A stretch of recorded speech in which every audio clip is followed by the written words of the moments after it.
All right, today I'm in Harrisburg, Pennsylvania. Beekeepers, this is a privilege I'm having.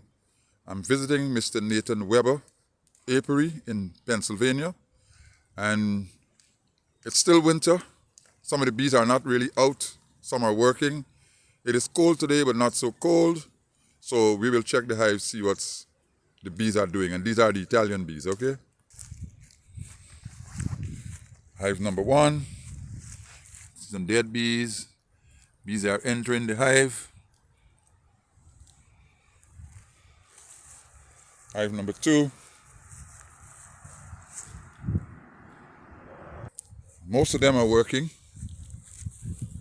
They're bringing out some of the bees that died during the winter.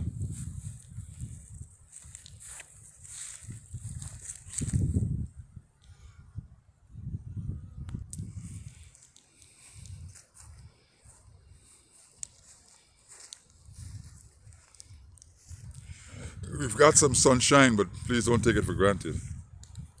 It's not what it looks like. Bees are coming out. Place is a little warmer than normal winter, so the bees are coming out to work.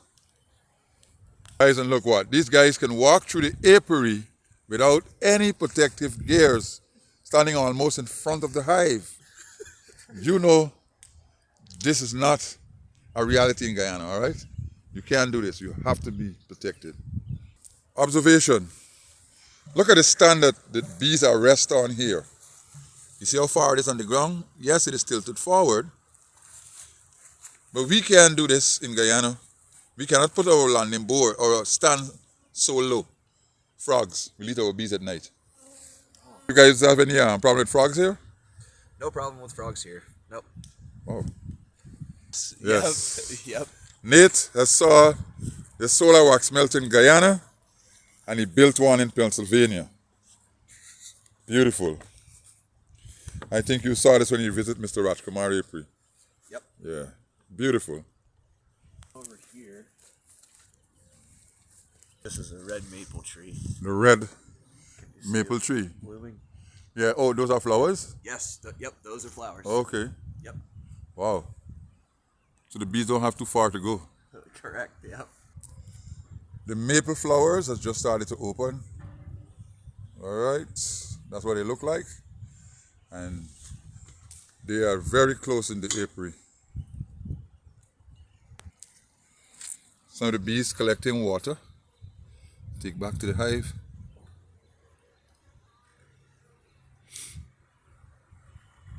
Collecting water here.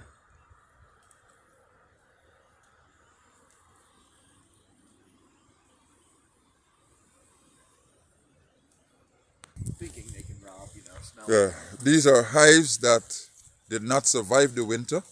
Normally there's a system you have to use to protect them from the winter. And sometimes you do that, sometimes it doesn't work out. But the bees you see flying around these boxes are trying to rob. They might have a high scent of honey in there, so they're trying to see what they can get.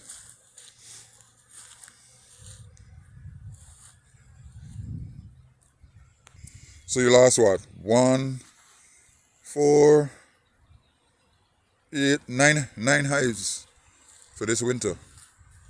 So I don't think you will lose anymore because winter is coming to an end. Right. So, Mr. Webb, you have any problem with mites? Oh, yes. Yep. Varroa?